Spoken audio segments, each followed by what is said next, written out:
Hey, good evening, man. We are back on the Undisputed GOAT podcast, man. Sorry for the delays, guys. Life happens, but we are here live on Monday night as we usually come on.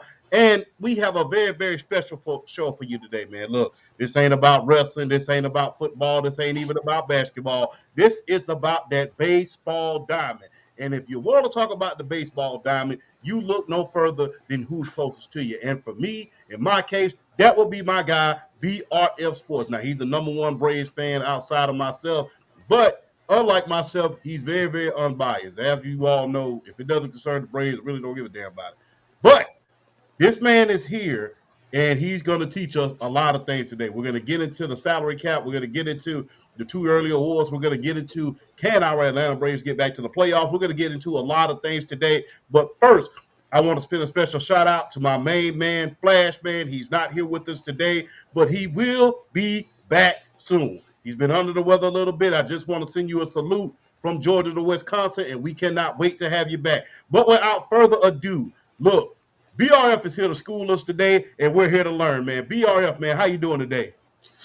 Man, life is good. I can't complain. Yeah, y'all, I want to apologize for the, we were supposed to start at 8:30, and I put the ads out and everything, but life kind of happens. We kind of straightening up around the house a little bit, so life happens. But I'm here.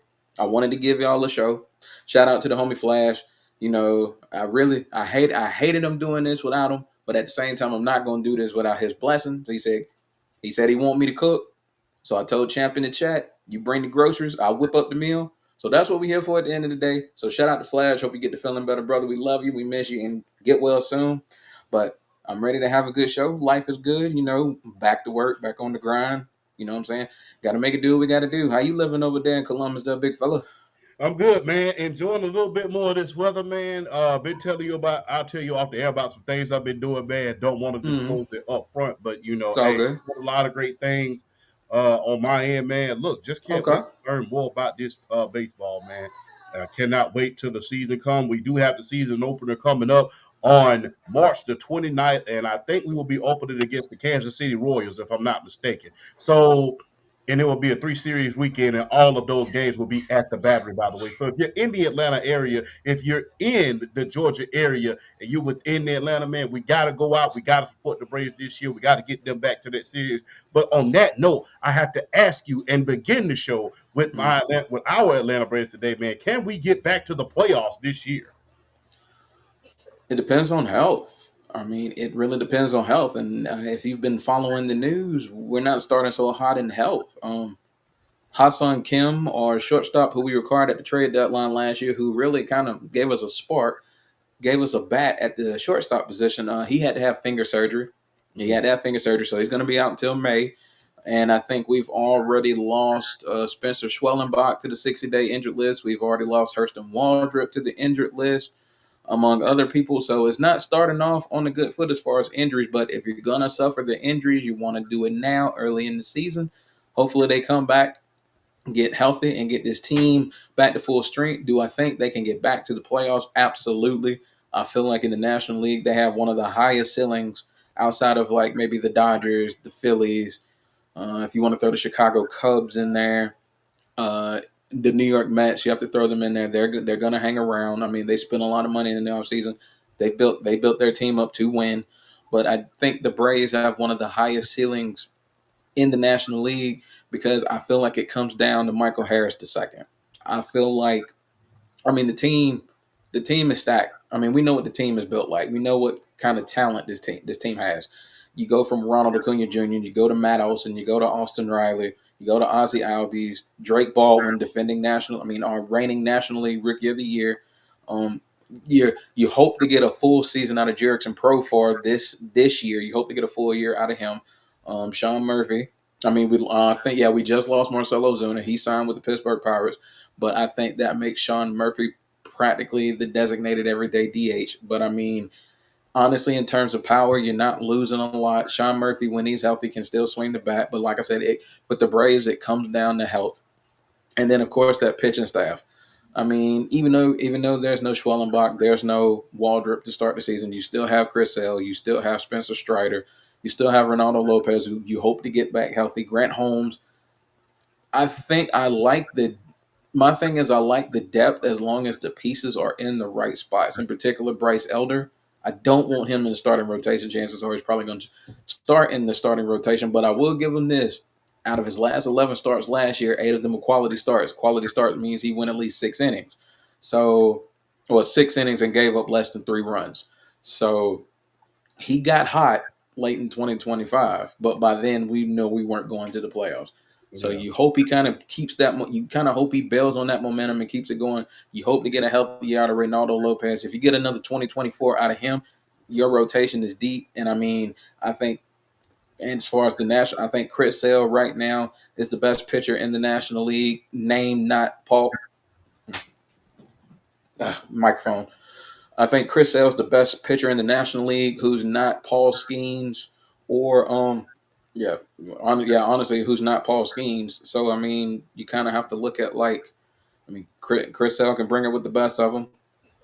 Spencer Strider, if he stays healthy, I think he's got one of the highest upsides in all of baseball. When you look at his pitching repertoire and you look at how good he can be when he's on his game, and I like where the bullpen is because we signed Robert Suarez in the offseason. He's been one of the best closers in the league the past like few years, and you're getting him to set up Raisel Iglesias, who, if you saw him in the second half of 2025, he was lighting it up.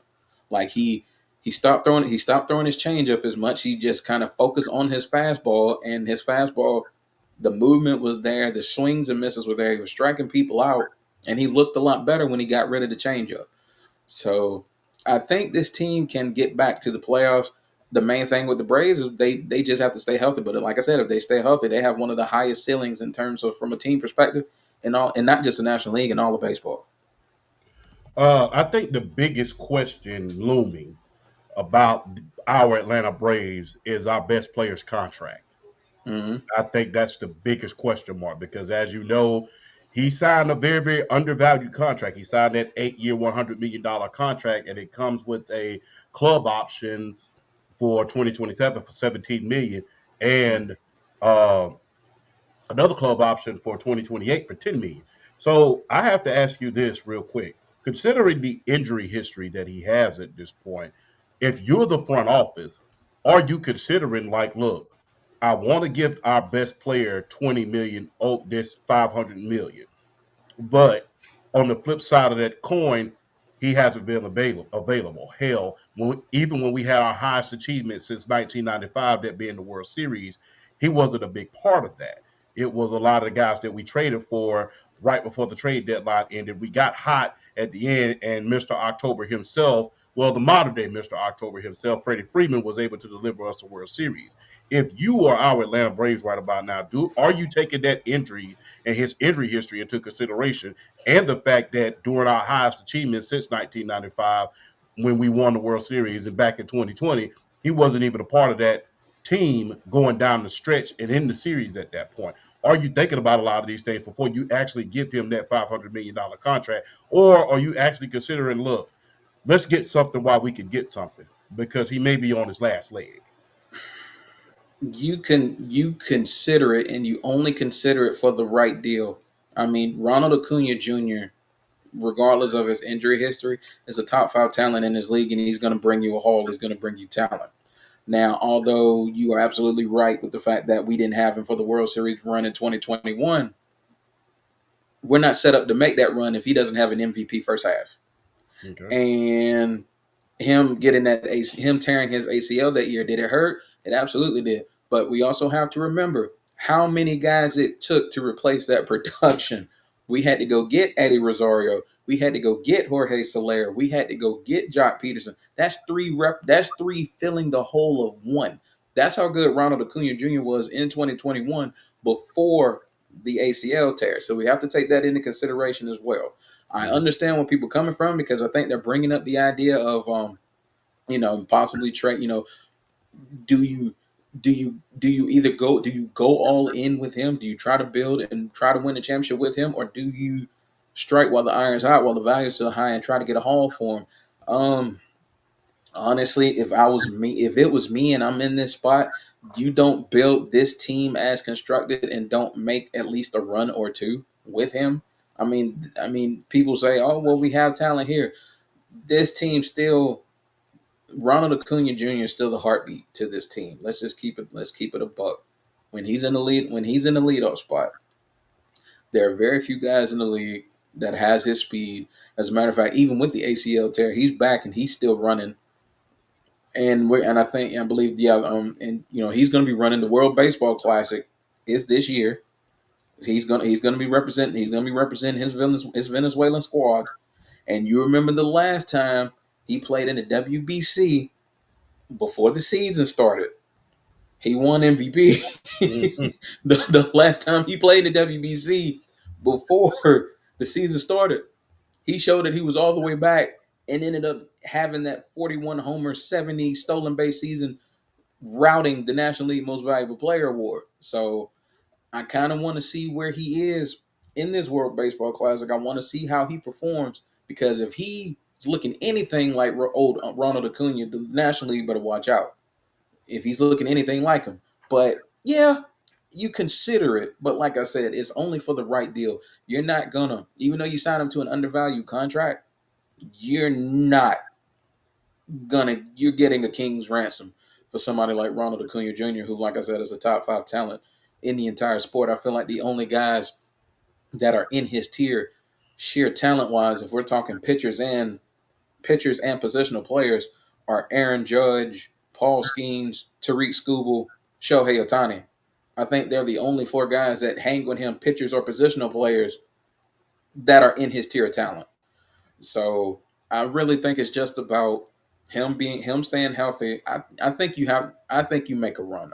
If I'm Alex Anthopoulos, even though you ain't been spending a lot of money, you have to I think you have to give it a shot. You see, okay, or just see where you're at, come All-Star break. See where you're at. If you feel like you can honest to God make a run, then get aggressive and go for it. But if you feel like you're out of it, you have to take it into consideration. I think the Braves record is going to have a lot to do with it around the All-Star break. If they're in it, he's going nowhere. Because if he's in it, he's an MVP candidate. Okay. Oh man, look, a lot of speculation when it comes to the Braves, man. Look, I'm not trying to lose a Ronald Cunha, and he's one of the best players we've ever had, man. He, uh, Let's go I'm gonna just say always that make the World Series, man.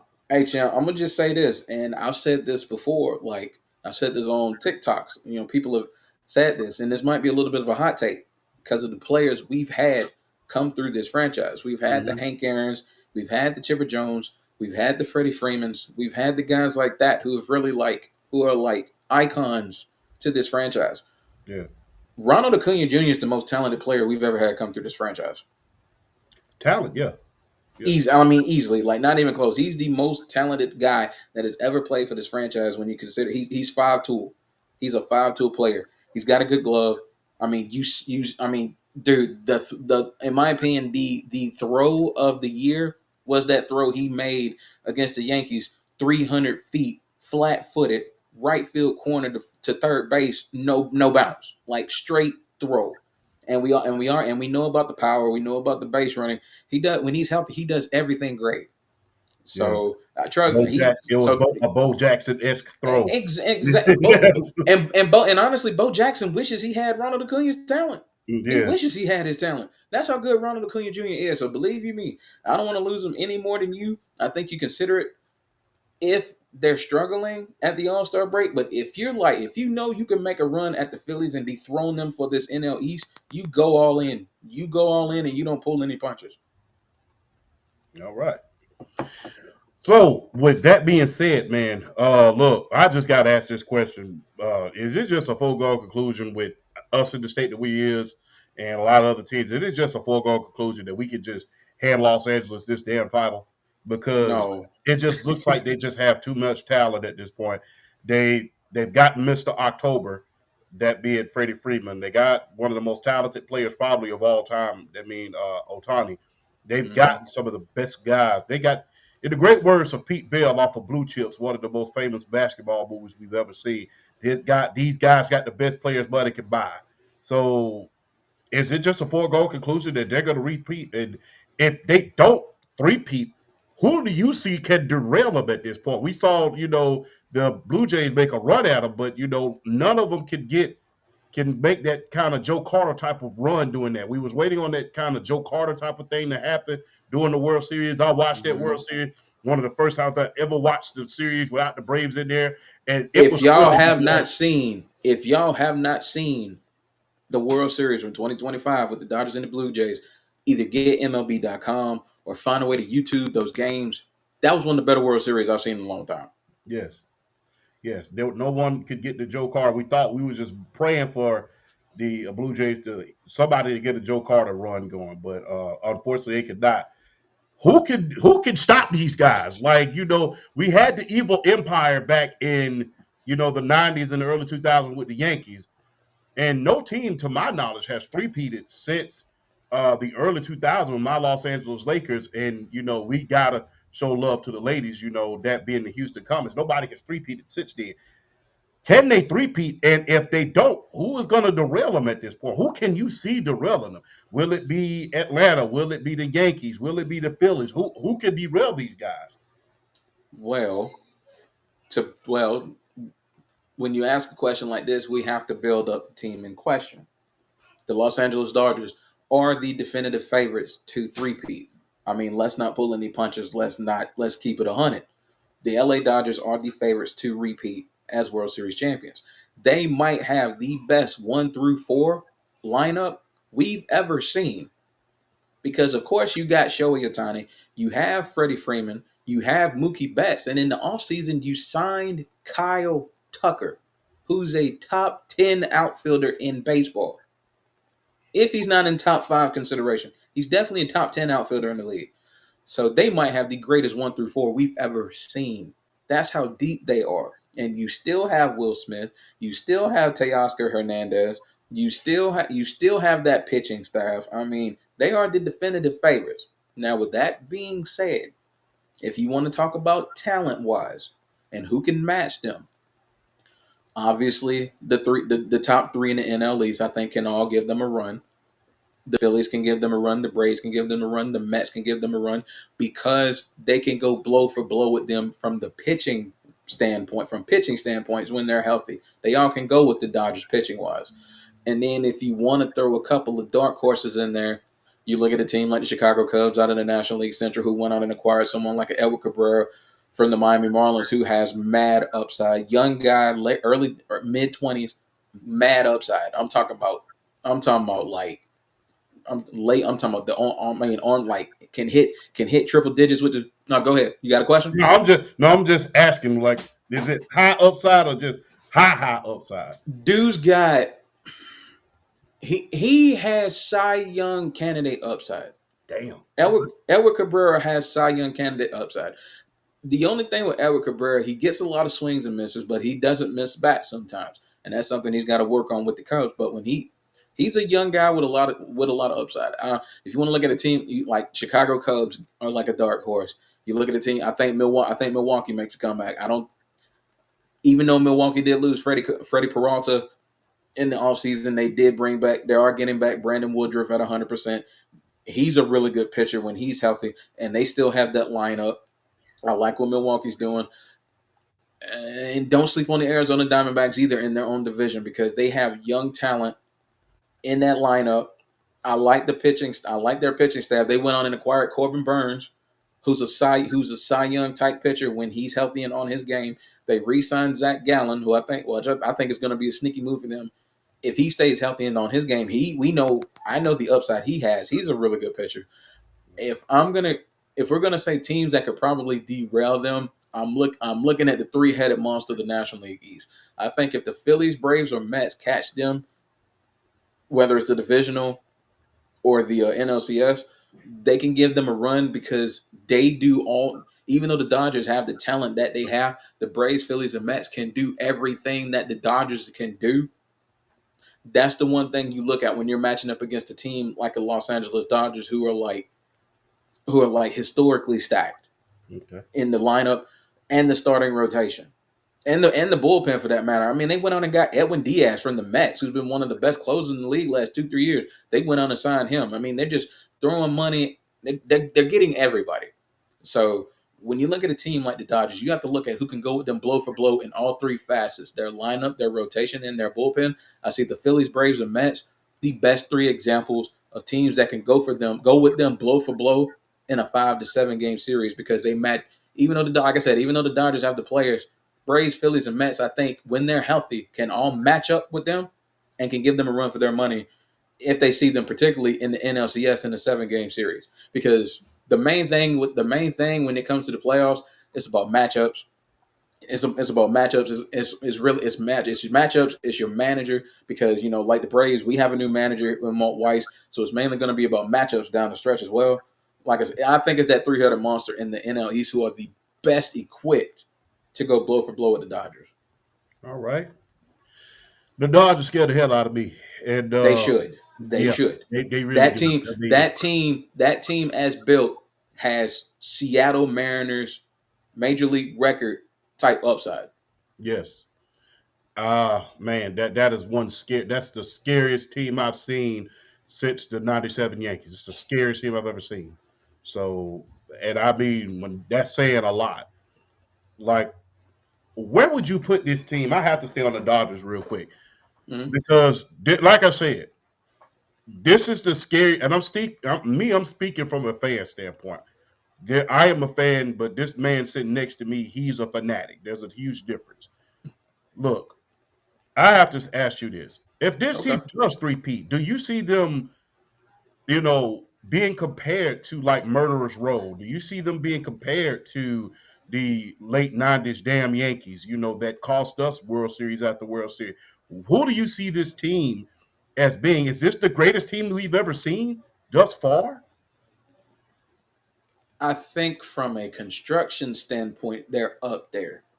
When you have to go all the way back to like the 27 Yankees, that murderer's row of like, Maris, Mantle, Ruth, DiMaggio. Like you have to go like all the way back to that. I mean, like those 20s teams are like when from an offensive standpoint.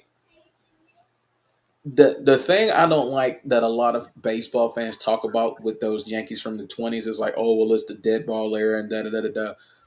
There's a reason why we have generational athletes in every sport. Generational athletes, you could pluck them, drop them, say do your thing, and they'll do their thing. The 27 Yankees fit that mold. I mean, you if the Dodgers three-peat, they have to be up there with like the Yankees of the 20s, with the Reds of the 70s, like the Yankees of the '90s, like even though the Braves won World Series, won World Championship in the '90s, I think they have the greatest pitching staff ever assembled with Maddox, Glavine, and Smokes. So the Dodgers, if they three-peat, they are instantly entered in the upper echelon as far as greatest teams of all time, just because of how they're constructed. And we're focusing on the lineup so much.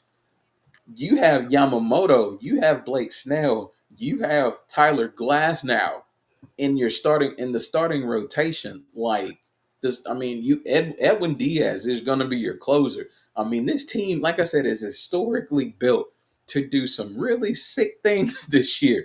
So if they three-peat, you have to really put them up there with like the greatest teams of all time. You have to because the three-peat is so rare. They're instantly one of the greatest teams of all time. They're instantly the team of the 21st century. They're instantly the team of the 21st century. And I know people are going to say, well, look at the Giants who won 3 world championships in the 2010s. This team destroys those Giants teams. Really? Like the Buster Posies, the Madison Bumgarner, Pablo Sandoval, Hunter Pence, those Giants teams. This team wipes that Giants team out in terms of talent. Mm. So they are definitely up there for me as far as like greatest teams ever. If they three-peat, I mean they instantly vault into the greatest teams of all time. Okay. Hey, I can't disagree with you. Like I said, this is one of the scariest teams that I have ever seen in my entire life. Like I said, the scariest team I've ever seen, me personally, was because I saw them in my lifetime. Was those late '90s Yankees team? those were Oh, one of the scariest teams I've ever seen. So I can trust me. Oh no, you right on the money with that. That 98 Yankee squad that won yeah, 125 games, including the playoffs. Oh yeah, 100% agree. yeah, that was one of the scariest teams I ever seen, and this team is even scarier. This team is even scarier. So look, is it? Sometimes you have to ask yourself if it's just a matter of time. Are we going to see not just a three-peat, but a four-peat at a certain point? At how scary this team is, and Yeah. how far can they extend the damn dynasty at this point? We haven't seen a dynasty, a super dynasty, in a minute. So, especially Honestly, with with all of the this money being the deferred, right, I think honestly it just depends on. And we're going to talk about it later on in the show. I mean, it's the CBA and what that's going to do to the future of Major League Baseball. We're going to talk about that later, but honestly, I think it revolves around can this league push through avoiding a lockout and have a full 2027 season without a lockout. I think that's really going to determine a lot of this is arguably the biggest, most important thing to happen to Major League Baseball in a long time. Like Tony Clark, like Donald Fear is not the executive director of the Players Association anymore. That's Tony Clark. So he's got a lot. He's gonna have a lot on his plate. Now, granted, Tony Clark has been a hell of an executive director, yeah. but he's got a lot on his plate coming up for 2026 when that CBA goes up December 1st. He's got a lot on his plate, and they're going to have a lot to discuss, but we'll get into that later. It depends on that CBA, but I definitely think the Dodgers have a dynastic feel to them just from the standpoint of the way they're spending their money. They're keeping his team together. They're throwing out $700 million to Shohei Ohtani, but yet they were still able to give Kyle Tucker about $250 million. So it's just mainly about how they're allocating their money, and Yeah. they're just doing it in such a way. It's like Major League Baseball has kind of allowed them to kind of like skip through some hoops, if you know what I'm saying. But I mean, hey, if they're gonna let you do it, I don't blame the Dodgers for taking advantage of it. As a matter of fact, I give them kudos. I mean, does it make us sick as fans from other teams? Absolutely, because we want our teams to go out there spending money and getting some of that talent. But at the end of the day, the Dodgers are just taking advantage of what's in front of them. Hey, let's just be real. Nobody was complaining when the Yankees was doing it. Oh, I You couldn't know, stand it when they did it either. you know. But I mean, they complained a lot less because they're the glamour team. I don't know why people just, the Dodgers, well, hell, the Yankees was doing that shit for years. it's the So even the Yankees weren't spending LA Dodger money. that's fair. That's very, very fair because, yeah.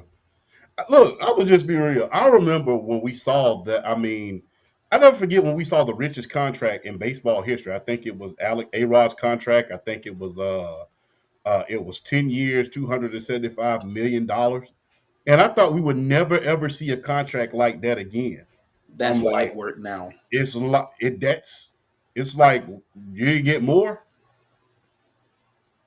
Now we've seen a $700 million contract. We saw Patrick Mahomes sign a $500 million contract for 10 years, including an injury clause. We've seen salaries just get outrageous at this point. So I mean, and it's quite amazing when you start getting to these salaries, it's only a matter of time before hey, teams start breaking down. You're not able to keep guys. But the Dodgers have done a hell of a job, Mm-hmm. much like the Chiefs did up until this year, of keeping guys on and saying, okay, we're going to keep you guys. We're going to keep this guy. We're going to allocate this guy. We got to get rid of this guy. They've done a hell of a job of doing that. And like I said, much like the Yankees did. But it's amazing to see how a $275 million contract that we saw for 10 years with Alex Rodriguez, it doubled. I mean, it doubled. And it's just like, and it's only going to get worse. And the thing And is, the crazy thing, about that A-Rod contract with incentives, it became 305. yes, I think the craziest thing is this. Let's get into the salary cap. I know it's early, but let's get into it. Here's what Okay. I think. Mm-hmm. I think that the owners want to get things in hand before they have to hand out a $1 billion contract. That's what I believe. Like I said, I'm an amateur compared to a lot of baseball fanatics like you and Flash and guys like that. What I truly believe is they're trying to get this under control much like the NFL, much like the National Basketball Association, much like every other sports outside of soccer, and they're trying to nip this in the bud before there's in $1 billion contract, and nobody can pay because once they started handing out $1 billion contract, you know how it goes. When you start handing out $100 million contracts, I'm not going to take a penny less. And teams start breaking up. And I'll use this as an example back in the NBA days. Remember when Kevin Garnett got the richest contract in NBA history? He had like a 5-year, $125 million contract, right? Right. And it wasn't his contract. It was Stephon Marbury saying, I'm not going to take a cent less because they offered him a 5-year, $90 million contract at the time.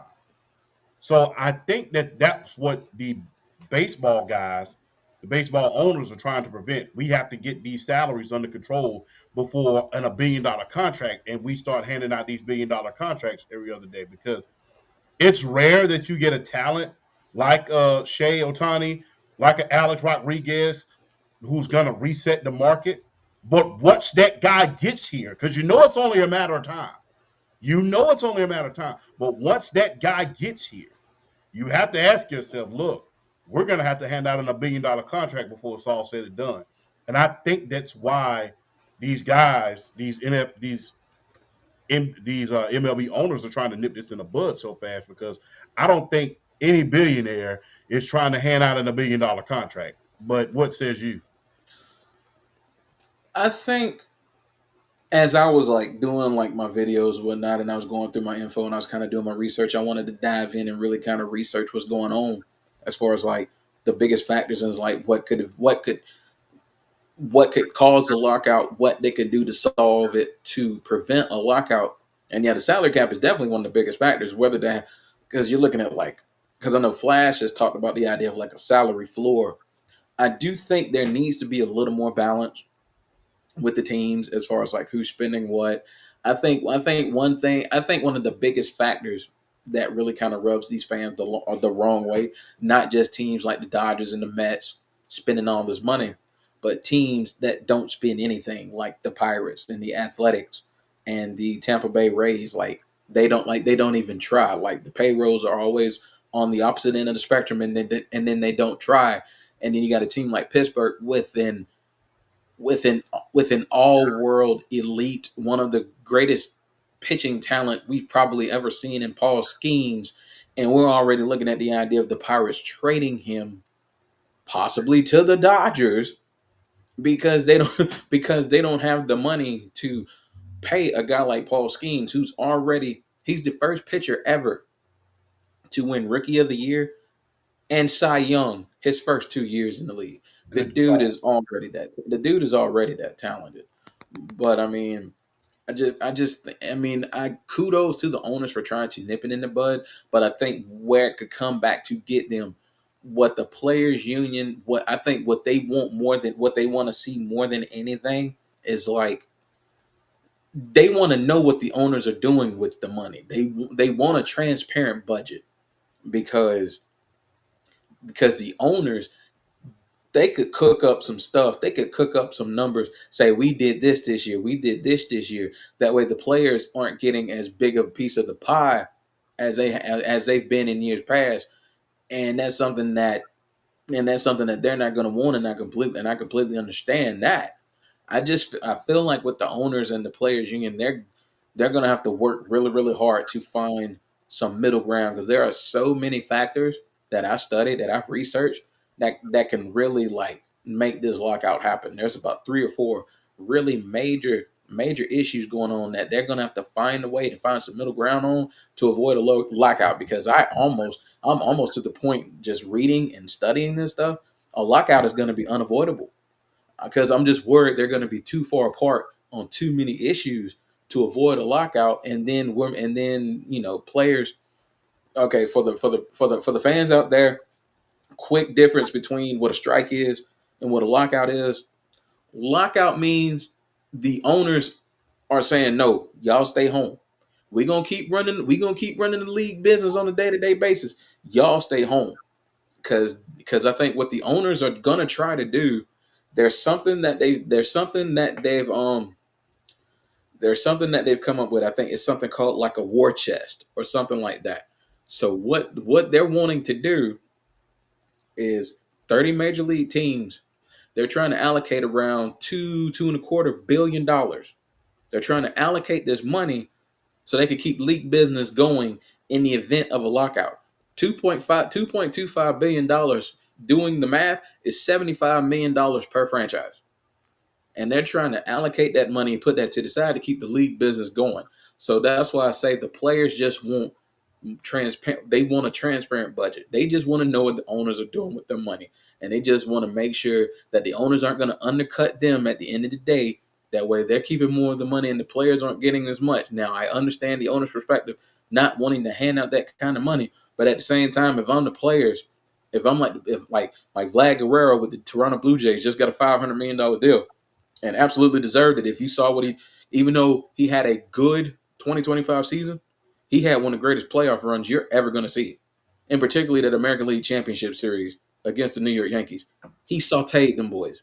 If you watch that ALCS, Yeah, I saw that. I saw that. he cooked the New York Yankees as a hitter in a way I haven't seen a hitter cook the New York Yankees in a long time. I think he hit eight. He had 8 homers last year in the postseason. Set a Blue Jays playoff record. I mean, boy, what he did what he did to the Yankees should have been criminal. So the Blue Jays were smart and gave him that money. But then you also have to take into account Bobby Witt Bobby Witt Jr. with the Kansas City Royals might be the best shortstop in the game. He's gonna come up wanting his money. Our guy Ronald Acuna Jr., top 5 talent in the game. He's gonna come up where he wants his money. And then there are other guys out there like Paul Skeens eventually is going to want his money. Tariq Skubal with the Detroit Tigers eventually is going to want his money. So I mean, it's one of these things. All these talents are coming up money wise, and it's going to get scary. That's why the $1 billion guy probably is coming down the line. So I understand the owner's perspective, but the owners and the players union just got to find some middle ground on all these issues. Like I'm to the point where is a lockout unavoidable? It's almost unavoidable. So So I think you're feeling like with baseball about how I feel about the WNBA at this point because and I'm not comparing the two because I think baseball can survive a lockout for at least for like a month. If it's locked out for like a month, I think it'll survive. I don't think the WNBA can survive a lockout at this point, but that's a whole other story for another day. So you're feeling like how I feel about the WNBA about baseball. It's like it's unavoidable at this point because of the money at this point.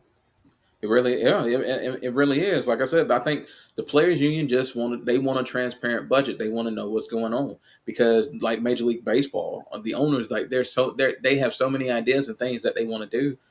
And the players union just want them to be transparent about the money. They want to know what's going on. That way they can make sure that they're getting a fair share of what's being put up there as far as like, as far as like your margin and your profit gains and all that other stuff. The players just want to make sure they're getting theirs. Like the David Glass effect. Exactly. Yeah, because I don't know a lot about ownership, but David Glass is one of the cheapest ass owners that I have ever seen in my entire life. Bruh. How in the hell do you own Walmart and you did not do anything with the team that you own?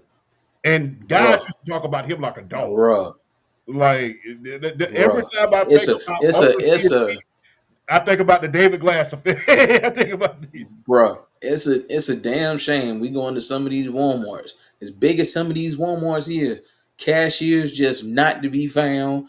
Just like, bro, come on, man, put your money somewhere. Get some more people up in here. Like, what are you do? What are you doing? Like, Right. just at Walmart, It's the David Glass effect. Walmart should be one of the most technologically sound franchises, businesses in the world, and yet they're not because they're still one of the last they're still one of the few businesses that aren't like a even though they have the Walmart Pay where you can put your card like on the app and you can actually pay using the app. They don't have a tap to pay. They don't have tap to pay features on their card machines in the stores. So Yeah. it's like, bro, like, come on, man. You got to advance, man. You got to put your money where your mouth is. Look, man, I love yachts and cars and shit like that more than anybody. But unfortunately, I can't afford that. But that's Yeah, what you exactly. feel like a lot of these owners want to do. Is like, damn, are you that cheap that you're gonna own a team to the point where? And I understand why you want to own a team. I mean, that's a billionaire's dream. You want to own a team because it's really stupid proof. If you really want me It to be really honest with is. you, even if your team sucks, even if your You still team gonna make sucks, money. you're still going to make money because guess what? Everybody's going to come to the ballpark when, let's say, Shohei Ohtani comes to town. Everybody's going to come to the ballpark when, let's say, the Yankees come to town. Everybody's going Exactly. to come to the ballpark when the Braves come to town. Everybody's going to come to the ballpark. And look, depending on how small your market is, guess what? If you're not in a big city, in my humble opinion, if your team is in a small market, you're going to automatically draw fans because fans are just looking for that one thing to do. Exactly. So, I mean, for him to have owned Kansas City for so long and really didn't do anything with it, it was nasty. I mean, it was. The fact that we've seen the Kansas City Royals win a World Series this century, I just don't know if he's still craziness. I don't know if he was still the owner though. He might not have been, but I just still think it's funny the fact that I've seen the Kansas City Royals win a World Series this century. I just still think it's hilarious. Yeah, I mean, hold on, let me see if he's still. Hold on. I think Oh, he that was died. Well, God rest his soul. He passed away. yeah, he did. Yeah, he He did. passed away uh in 2019. 19. Yeah, 2019. But yeah, that was a seeing Kansas City Royals, one of the most proud organizations that you would ever see in a market like Kansas City. That was a travesty at times. And Mm, I mean, they used to talk about him a lot. Like I said, God rest his soul. They used to talk about him a lot in baseball circles. He was like, look, he's the and they used to, everybody used to get mad at George Steinbrenner. People used to say, well, don't get mad at Steinbrenner or the Dodgers for trying to win when this guy gets 75, because they used to allocate $75 million every single year to teams with lower payrolls the in lower order to help payrolls. them with the payroll. He used to take that money, stick it in his back pocket, and didn't use it to help the team. Mm-mm. And his excuse was always, we're focusing on it, we're putting that money into the developmental league, into development. That was always his excuse. We're putting it into the development. We're Luckily for him though, it finally paid off because that 2015 team was like Eric Hosmer and Alex Gordon and those guys that came through the minor league systems. Mike yeah, Moustakas, those guys like that. He's lucky it worked, and it brought him a championship. yeah. But before that, it was just like everybody was like, here he comes with this. Oh, we're putting it into the pipeline again. Because before that, it was like, Hmm. it was nasty. It was nasty at a certain point. And I remember, like I said, I remember the owner saying that. Don't blame him. Blame David Glass and guys like that who don't want to pay. You know. Hey, let's go back. Let's go from Kansas City all the way up north, Okay. and let's focus on one of the best players in the league, that being Aaron Judge. Can he shake his playoff woes? Because at this point, he's becoming like the James Harden or Lamar Jackson of baseball at this point. He'll have one hell of a regular season. He gets to the playoff and he balls up like an ant at a certain point. So I got to ask you, can he finally shake these playoff woes? And at this point, is the only thing that he can do at this point, but he has all the accolades that anybody could have in New York. The only thing missing from his resume at this point is one for the thumb. Absolutely, absolutely. This man's won 3 out of the last 4 American League MVPs. He would have four if Shohei Ohtani didn't exist in 2023. But he'd have 3. He'd have 4 straight AL MVPs. Shohei Mhm. Ohtani just played in 2023, and you just weren't going to take away his value from the Angels at the time, pitching and hitting. No matter what Aaron Judge did that year, it wasn't going to matter because Shohei Ohtani was not only matching him with his bat, but he was a Cy Young candidate pitcher. So you weren't gonna do nothing with that. But even still though, I think the biggest thing with Aaron Judge, he's a very, very front running type of player. He's not always clutch. Like I think like first inning homers, I think he like either led the league or set a record with like first inning homers last year. Like he damn near hit 20 first inning home runs alone. but like he doesn't always really do that like late in the games, and I think that's where it kind of gets him because players take advantage of the fact that he likes to swing. He doesn't always. I mean, he takes walks, but he something up like in his zone, he's gonna try to swing, and pitchers take advantage of that. So they go just outside his zone, and he's swinging and he's striking out. So pitchers know that, and they take advantage of that. I think he can. I think he has one really really good playoff year in him. I think he does, but he has to really come playoffs. He's got to be more disciplined at the plate and really just make the pitcher come to him. He doesn't do that enough for me in the playoffs. Like it's crazy because it's like you see a guy like him who's struggling in the playoffs, and then you got his teammate Giancarlo Stanton who might have a mid regular season, but he's destroying everything in the playoffs because he's making the pitcher come to him. So Aaron Judge has to really do that more late in games. Like I mean, we know what you're gonna do. We know what you're gonna do in the regular season. We know you're gonna be an MVP candidate, and I fully expect him to be a top 3 candidate for American League MVP again. And it benefits him playing in Yankee Stadium. I mean, that is one of the easiest ballparks to hit a home run in baseball. Left field or right field is one of the easiest to do it. He benefits so much from playing that ballpark, even though I think he can play anywhere. He's got that type of power. But I just think he really needs to kind of improve his discipline like really late in games because late in games, pitchers aren't going to want to pitch to him late in games with the game on the line. He's got to improve his discipline and make them give him good pitches. They're not just going to give them to you. He has to make them. And I think that's something that really bites him in the butt, especially in the playoffs. Because in the playoffs, you're going up against the best pitchers. They're going to take advantage of your weaknesses. And his weaknesses are like a lot of times breaking pitches and pitches that are high up inside corner. And he thinks he can hit anything, and he's swinging and missing. So pitchers are taking advantage of that. He really got to improve his discipline. As good as a hitter as he is, he's still not the most disciplined. And the thing is, he'll have like these crazy batting averages and like these crazy on base percentages, but his Achilles heel is usually those up and in pitches that he doesn't always take like he should and draw walks. All he's got to do, if he just draw walks and is getting on base, pitchers are going to recognize that he's not hitting those pitches, and they're going to have to try something else. And when they want to try something that's not necessarily in the comfort zone or not in the scouting report, you're going to screw up and you're going to give him something to hit, and he's going to hit it out the damn ballpark because he's got that type of power. So I really do think I think, like I said, the main thing with Aaron Judge, you just got to really kind of work on the fact that pitchers are going to try to strike you out up and in. You got to focus on that. Like I said, he's just not always the most clutch player, and he's really got to improve on that discipline late in the game. And like August, September, October is when pitchers are really going to try to take advantage of that, and they're not going to want to pitch to you. So he's really got to focus on that come late in the year. Because like I said, he's going to be around for the MVP. He's the American League MVP favorite again. So we know he's going to be around, and he's going to have a good year. Hey, unfortunately, the late great George Steinbrenner's name for one of the players, I forget what the name was, what the name of the player was. Unfortunately, his name comes back to hunt another one of his players. Remember, George Steinbrenner used to call one of the guys from the opposing teams Mr. May. You know, you know who I'm talking about. I think so. I can't think of his name. I can't think of his name either. He used to call him Mr. May, and because first came Alex Rodriguez, because they could never win with Alex Rodriguez, and then they finally got over the hump.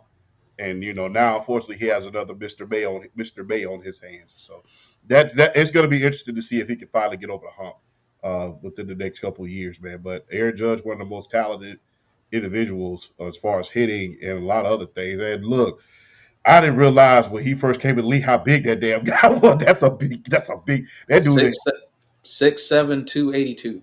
Good God, that's a defensive end. That's a defensive end playing baseball, and he doesn't have the ego for New York neither. He doesn't have the New York ego. When Derek Jeter, he doesn't have. I won't say he doesn't have the ego. He doesn't have the New York aura. I would say he doesn't have that New York aura. I would say.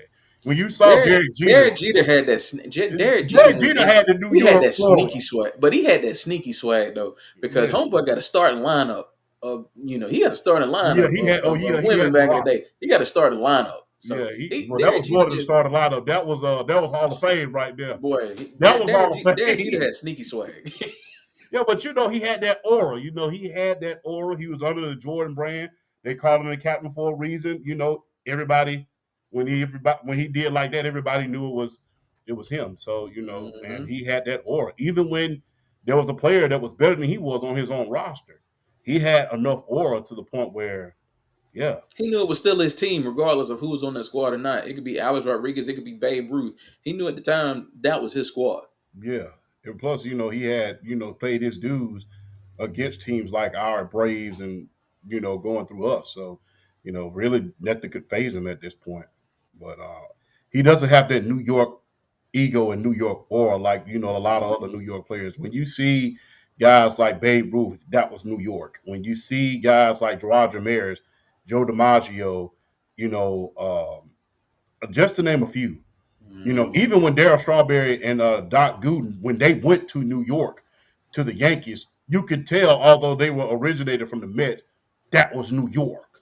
Hmm. So yeah, he doesn't have that New York ego, and it seems like he's very much kind of standoffish. It's kind of like Larry. He's kind of the Larry Bird of the of baseball. He's very very can't call him the hick from French Lick, but he's very very standoffish when it comes to the spotlight. If you really want me to be honest with you, so uh, speaking of bouncing back, who will have a bounce back year, man? Who can you say having a bounce back year? Hmm. Just trying to look at guys like whether it was injuries or like kind of down years. I think I'm gonna take a pitcher and I'm gonna take a positional player. From the positional standpoint, I'm looking at a Mookie Betts because he didn't have the greatest of 2025. I think Mookie Betts can definitely have a bounce back year because I mean he's got more protection with a guy like Kyle Tucker. So I think it mainly depends on when they hit him in the lineup too. But I think Mookie Betts is still a very very talented player, even though he's made that conversion into the infield. Well, Yeah. even though he's made that conversion back into the infield. So I think from a positional standpoint, I think I definitely see Mookie Betts having a real bounce back year. From the pitching perspective, I'm going to be a bit of a homer here. I'm looking at Spencer Strider. Okay. From the standpoint of I think a lot of the scouts have been talking about looks like he's starting to get his power back, like his arm power, like he's starting to get it back. Like he's consistently with that fastball, 97, 98, 99. Like he's back. Like late like last year, you could see like coming off of that off of Yes. that TJS, you could see that the movement wasn't there in the pitches, like the pop wasn't there, and the scouts are like, yeah, Spencer Strider, he's on the road back. So if Spencer Strider is back to what he was like a couple of years ago when he was just arguably the best pitcher in the game, when you pair that with a guy like Sale, and then if you get a guy like then you get Spencer Schwellenbach back, that could be the best 1, 2, 3 in baseball if they're all healthy. I'm looking at Spencer Strider just from a not trying to be biased, but just looking at it from a standpoint of he's been hurt, he hasn't been pitching like he should have been, and if I'm being real honest as far as a bounce back year, I could definitely see from the pitching side, I could definitely see a bounce back coming out of Spencer Strider. Okay.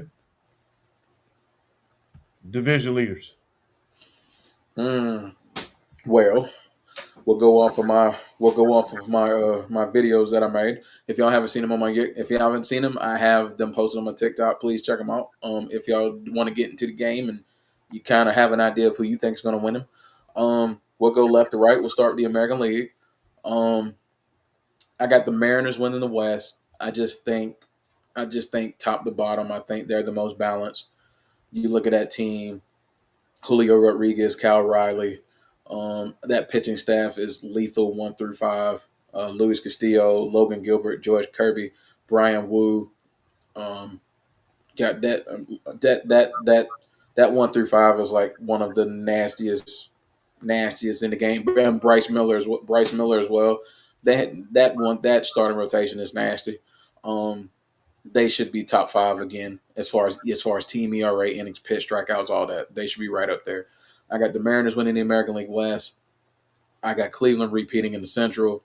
I just think I like even though Detroit I think is going to make a run in the Central. I look at Cleveland. I just look at the way they finished catching Detroit and winning the division the way they did. I think they build off of that. You still have Jose Ramirez. He's the best third baseman in baseball. You still have Stephen Kwan, who's a really good leadoff hitter. He hits on base, all that. The pitching staff is still there. In particular, you have a guy like you have Tanner Bibby, who's going to come back. He's going to be really good for Cleveland this year. Um, I got Cleveland winning the Central. I got Toronto again in the East. They didn't really.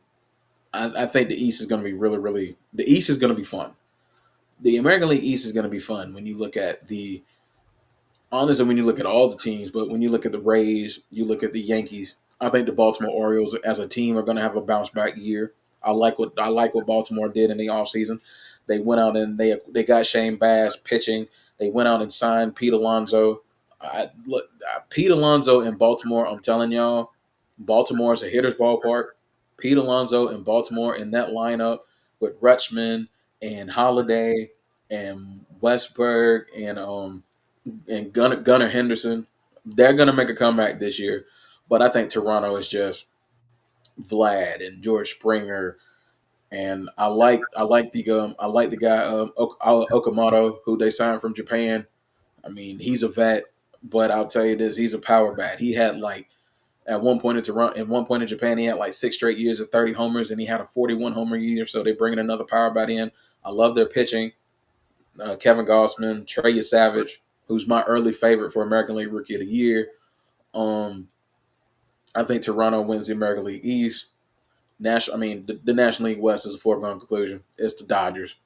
I think the Diamondbacks are the team in that division that might give them the biggest headache. But I think the NL West is a foregone conclusion. It's the LA Dodgers to lose. The National League Central. I'm going. I might be higher on the Milwaukee Brewers than other people are. I think shout out to Flash. I think the Yeah. Brewers. I think the Brewers repeat. I think they repeat for the National League Central because, like I said, they lost Freddie Peralta, but they are getting Brandon Woodruff back. I still like their lineup: Jackson Churio, Christian Yelich. I I like Bryce Terrain. I like the lineup. I like what they're bringing back. Wilson Contreras, who right now is the best catcher in baseball. Um, Formerly of the Atlanta Braves, he was on the World Wilson Contreras. He was on the World Series championship team in 2021. Um, so I got the Brewers in the Central, and in our division, the National League East.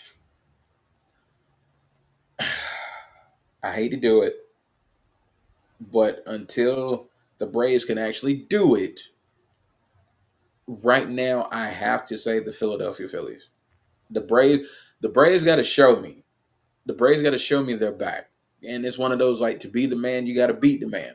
Well, right now the Philadelphia Phillies in the National League East, they are the man. They are the team to beat. Right now, they are my early favorite to win this division. Now, would it shock me if the Braves just pull it off and just win this division? Absolutely not. And honestly, same thing with the New York Mets. Like I said, it wouldn't shock me at all if the Phillies, the Braves, and the Mets all made the playoffs. Wouldn't shock me at all if the Okay. NL East got all three of them. If they got all three in, it would not shock me a bit. Um, with that being said, though, right now I have to go to Phillies because I think they're just not as injured as the Braves are right now. I'm gonna and I like what the Phillies still have to offer. Re-signing Kyle Schwarber was smart. I mean, you still got Bryce Harper, you still have Trey Turner. Um, they got a guy coming up in the minor league. If you remember Carl Crawford, if Yeah, I you remember remember him. I remember Carl Crawford. if you remember Carl Crawford, he's got a son. His name's Justin. Oh, He's got a son. He's got his son. His son Justin is coming up in their minor league system. He's like a rookie of the year dark horse if he comes up because he's got power that his dad really didn't hit with like that. He's got his dad's speed, but he's got the power to go along with it too. mhm. So Justin Crawford's a name to watch out for National League Rookie of the Year if he makes the roster. And then the pitching. I mean, they lost Ranger Suarez. He went to Boston, but you still have Zach Wheeler. You still have Chris Sanchez. I mean, you still got the pieces there to make a run. So I think right now I lean Phillies, but I think the National League East is going to be really really fun. Okay. Let's move on to something a little bit more serious, and that is this lockout. Mm, Because, well, I gotta ask you this: mm. is it just a foregone conclusion that we're just going to be heading to a lockout at this point, especially with that $1 billion contract moving? And I don't think these players are going to budge, to be honest with you. Granted, my expertise is not as much as yours is, BRF, or as much as Flash's is, but I think these players are thinking, look, I'm finna get paid. Ain't no way in hell we're about to get a salary cap, and I'm up for my money. You know, you got guys like Ronald Quinn Jr., he's up for his money, just to name a few. That's one of the top guys. Mhm.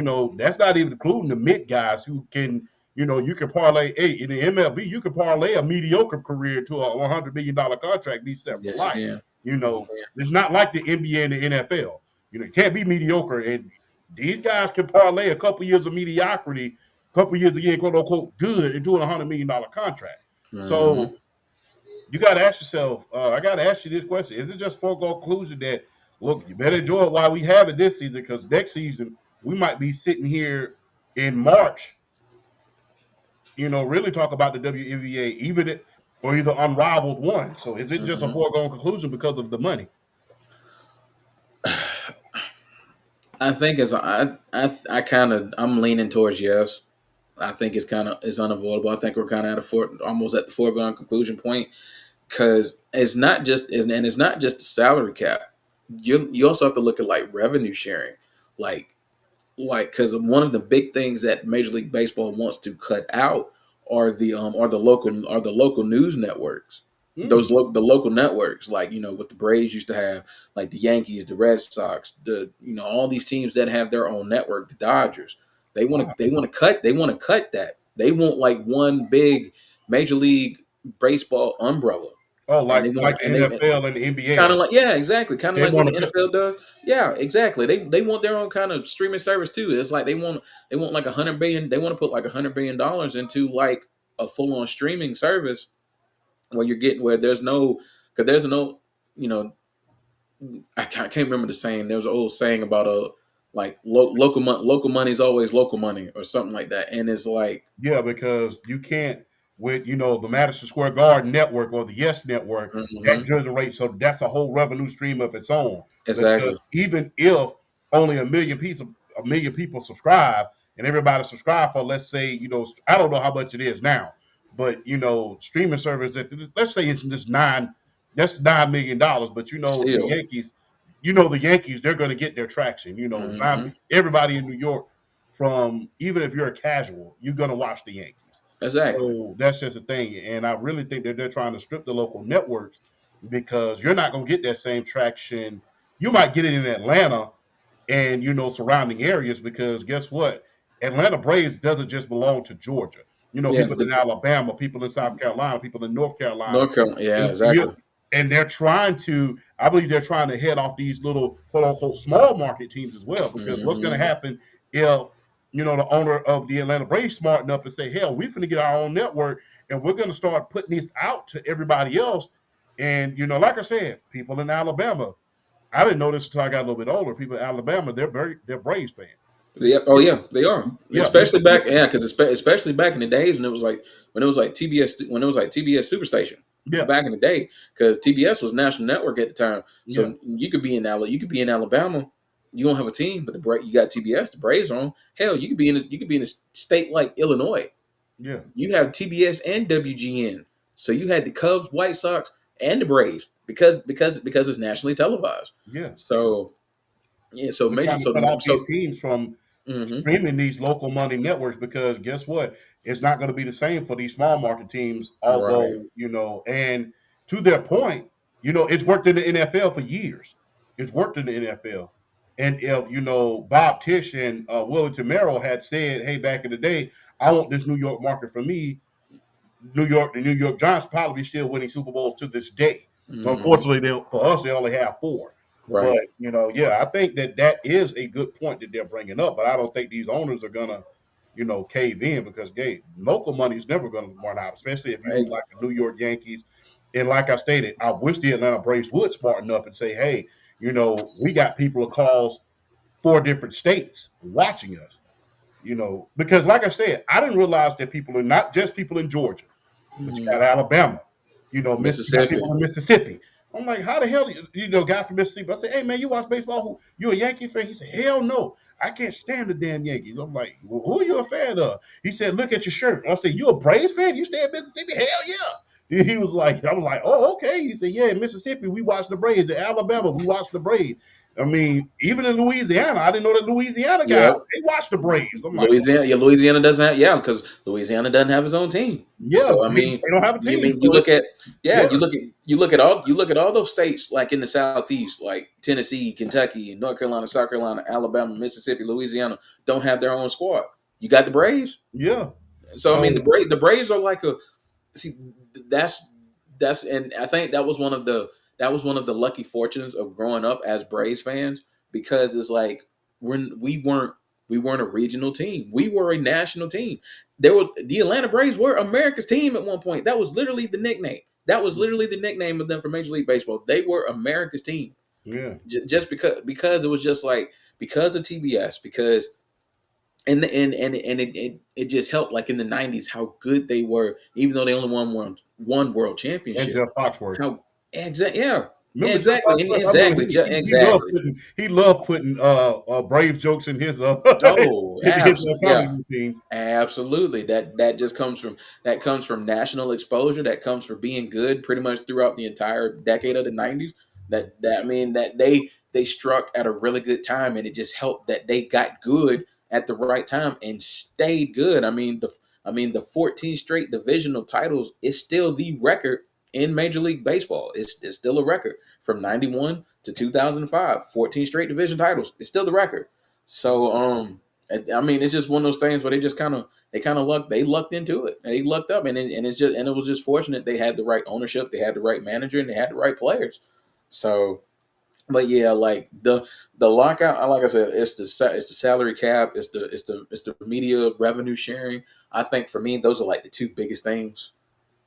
And I think there's like another couple that I know that they're probably going to be talking about. I know like the international money is going to play a part in this, as far as like the free agents coming internationally, like the pool and all that other stuff. That's going to play a part in this as well, as far as the money that's being allocated towards that. But yeah, I'm looking at salary cap / salary floor if they go that route. The media revenue, I think those are going to be the two biggest things that they're going to have to come to a middle ground on, and I think that's why I think it's inevitable that we're probably going to get a lockout at least for the first month, just because I don't.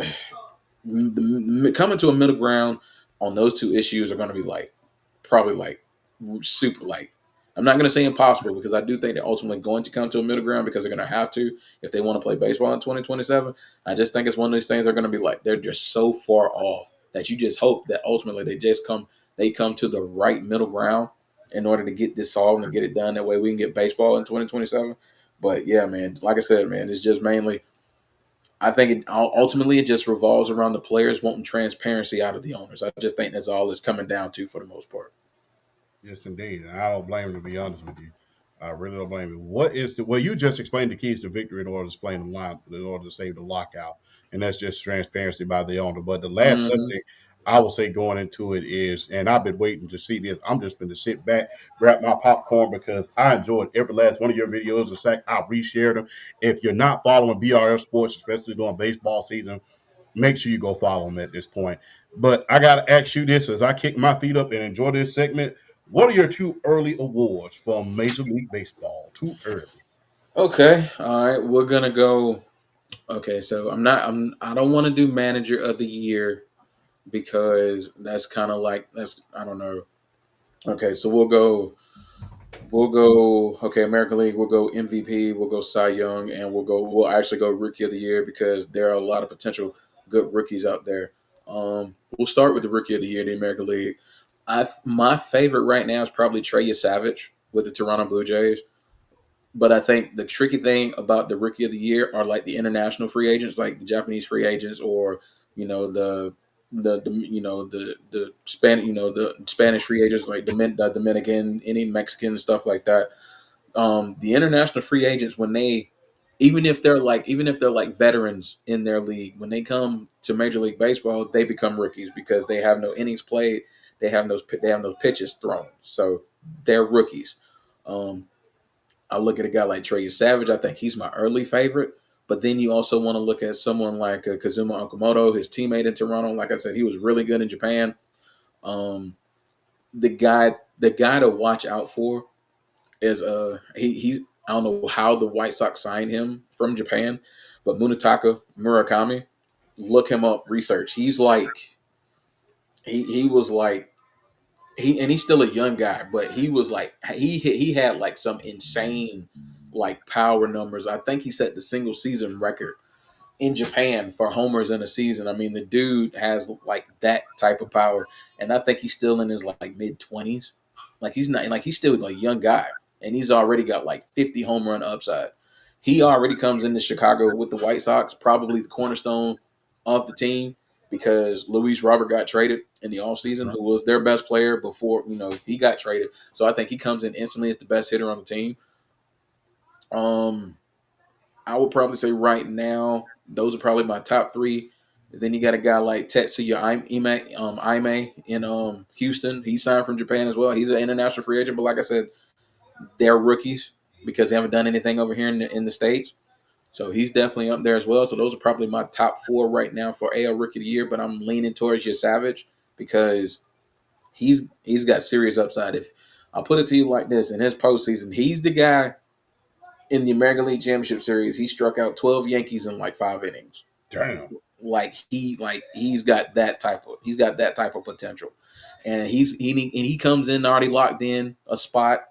I think he'll be behind Gossman like either like 3 or 4 or something like that. He'll have a rotation spot already. So I'm looking at Trey Savage as probably my American League Rookie of the Year.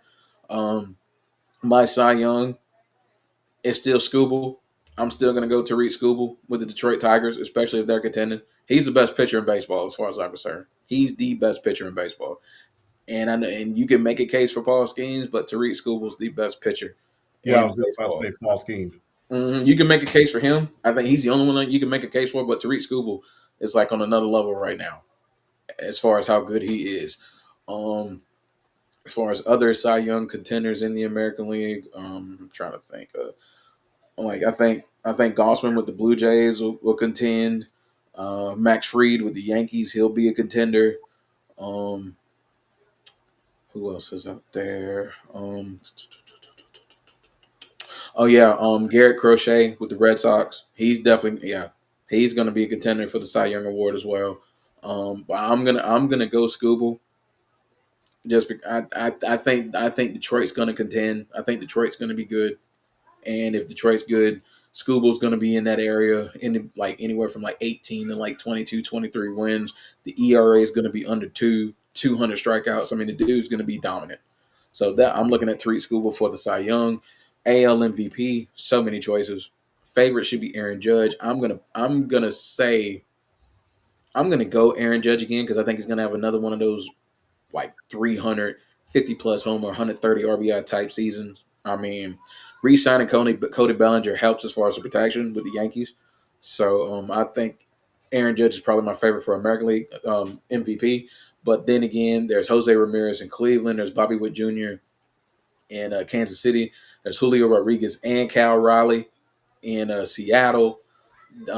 There's I think a dark horse to watch out. Is a young guy is Roman Anthony in Boston. Watch out for him. Mm-hmm. He's like Roman Anthony in Boston is like the next coming. So as far as a dark horse, watch out for him, and then watch out for the guys in Baltimore as well. The best like the core is Adley Rutschman and Jackson Holiday and Gunnar Henderson. Gunnar Henderson is like my favorite out of that Baltimore core. So watch out for him as well. And another guy, if we go back to a question previous as far as a bounce back year, watch out for Mike Trout. Okay. Watch out for Mike Trout because late in the season he kind of corrected some stuff with his hitting. Like his head level was always thrown off. That's why he struck out a lot. But he hit 5 homers his last 7 games down the stretch. And he's already said if he said he's playing center field this year. So if he's playing center field, Mike Trout is healthy, and a healthy Mike Trout is still one of the baddest dudes in the world in Major League Baseball. So watch out for him as a dark horse for MVP in the American League as well. But I'm gonna go Aaron Judge now. As far as the National League, their rookie of the year is gonna be loaded. Their rookie of the year is more high pedigree kind of rookies. Like you look at a guy like there's guys like JJ Weatherholt who's coming through the St. Louis Cardinals farm system. You got guys like Connor Griffin and Bubba Chandler coming out of Pittsburgh. You got who like I brought up Justin Crawford in Philly. If he gets called up, watch out for him. Um, I'm gonna go right now, probably Connor Griffin. Oh, no, take that back. No, I'm not. One, Nolan McLean with the New York Mets. The New York Mets managed him perfectly. He keeps rookie status because he only threw 48 innings last year. So he keeps rookie status going into 2026. He's like he's not Shohei Ohtani like, Yeah. but he's like one of the closest things to him as terms as being able to pitch and being able to hit too. So I think my early NL Rookie of the Year pick is probably Nolan McLean with the New York Mets. My Cy Young early Paul Skeens is probably the favorite, but there's Skeens, there's Zach Wheeler with Philly, there's Chris Sale in Atlanta. I mean, there's the full on 3-headed monster with the LA Dodgers. There's Yamamoto, there's Yoshinobu Yamamoto, Tyler Glasnow, Blake Snell, all on the same team. Frightening. Um, the Cubs. If Justin Steele comes back healthy around like May or June, watch out for him as well. I'm gonna go Paul Skeens in the National League for Cy Young. MVP.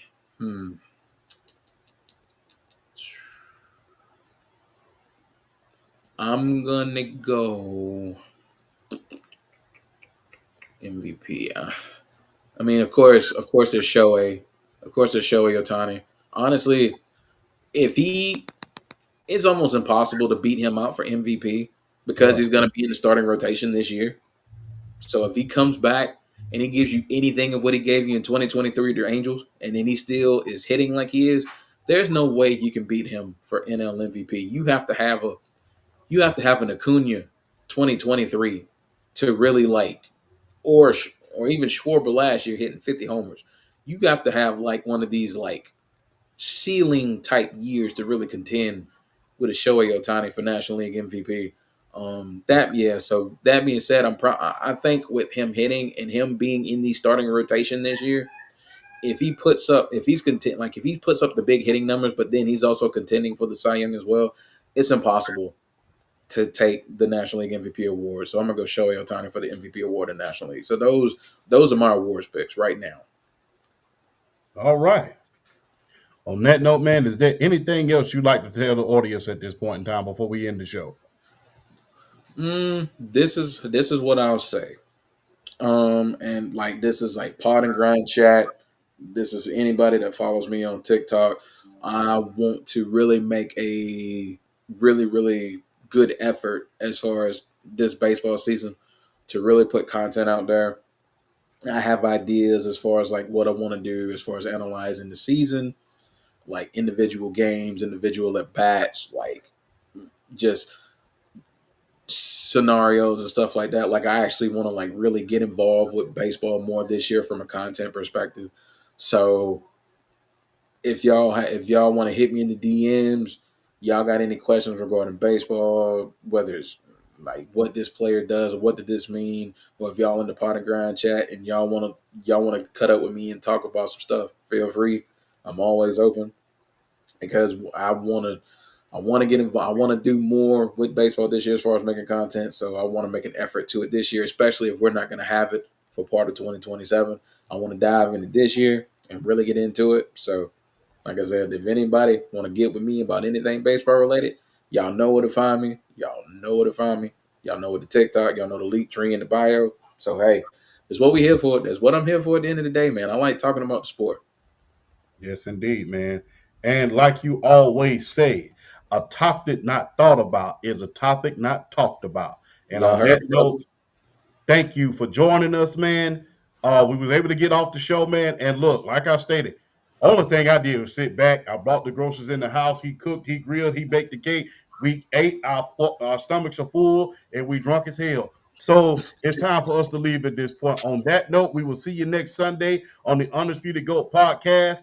Hey, Flash, we love you, brother. Have a good one.